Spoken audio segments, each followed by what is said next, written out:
the show where there's so much to be gained. Get ready to be educated and entertained.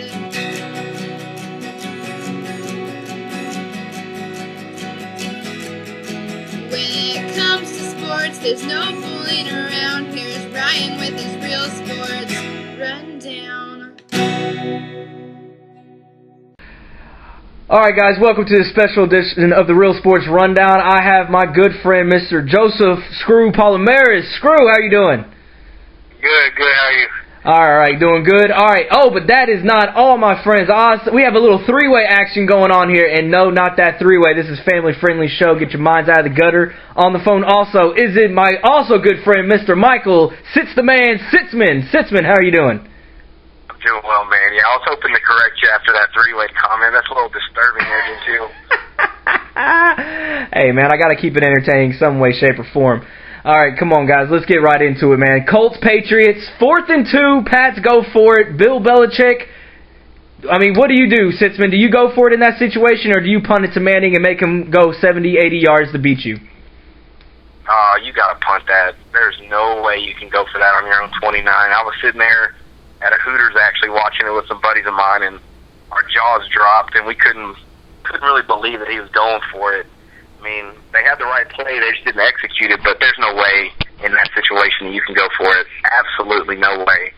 Not with what was on the line. I mean, it gave the Patriots,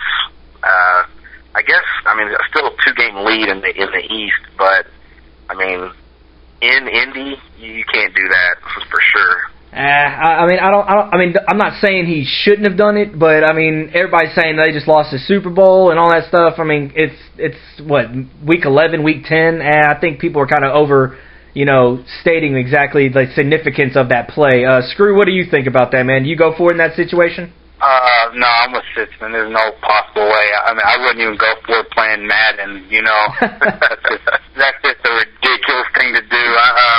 And, it's important also because the Patriots, they have only been a game behind the Colts for home field advantage in the playoffs, and they just threw that away with one play. Okay, good point. I just don't agree with. Okay, well, let me ask y'all this, though. Peyton Manning, MVP this year? Anyone? That's a tough one, man. Oh, man. Yeah, I mean, I would go with on that. They are undefeated. He's putting up ridiculous numbers like always. So, maybe him or I don't know really who else. Maybe Peterson. What about Breeze? Chris Johnson's having a hell of a year, but the Titans trash. So. What do you think about Breeze, Sitzman? You think he's an MVP? It's hard for me to say because I've seen him rip the Texans' heart out pretty much every game that he's played against them. And I know Steve-O, once he listens to this and watches it, that he's going to be.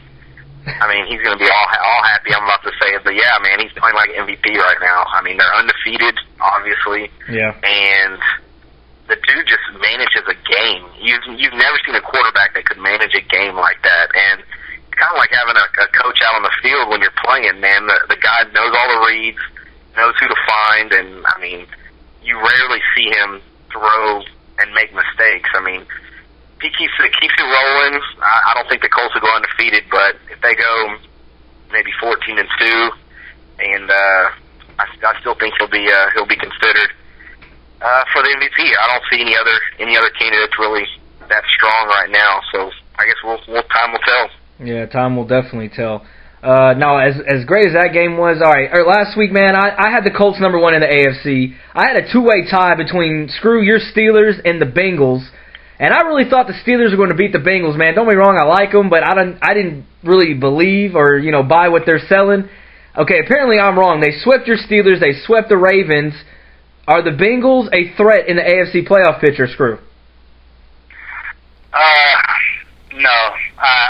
The Texans handle them pretty well, first off. Yeah. I just put it like this.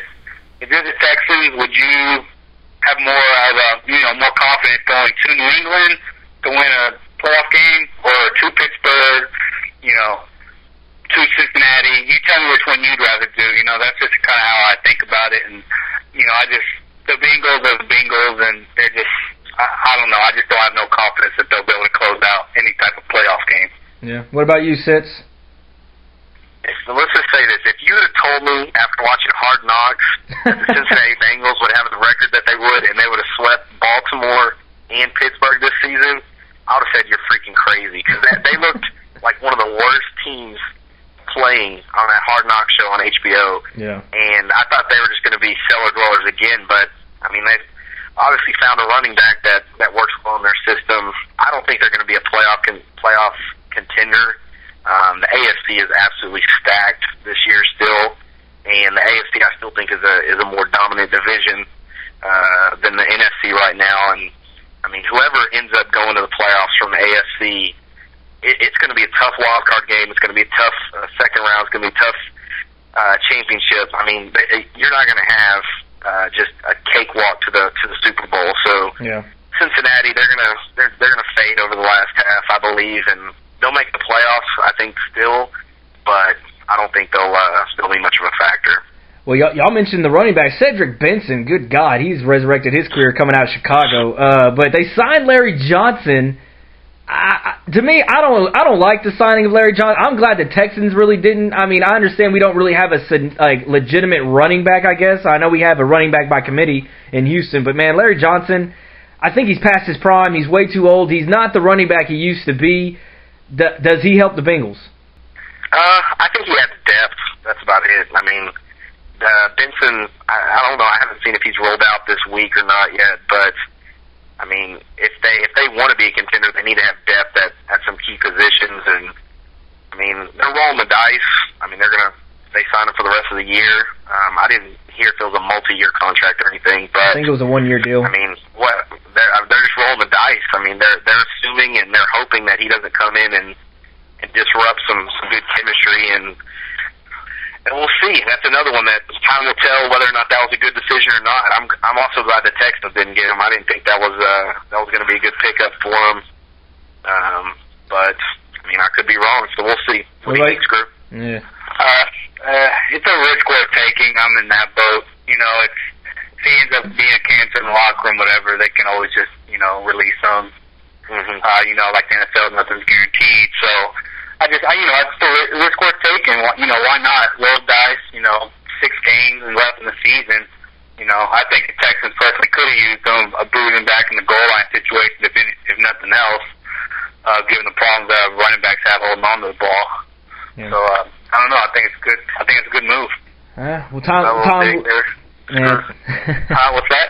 That little dig there on Slayton. Just a little.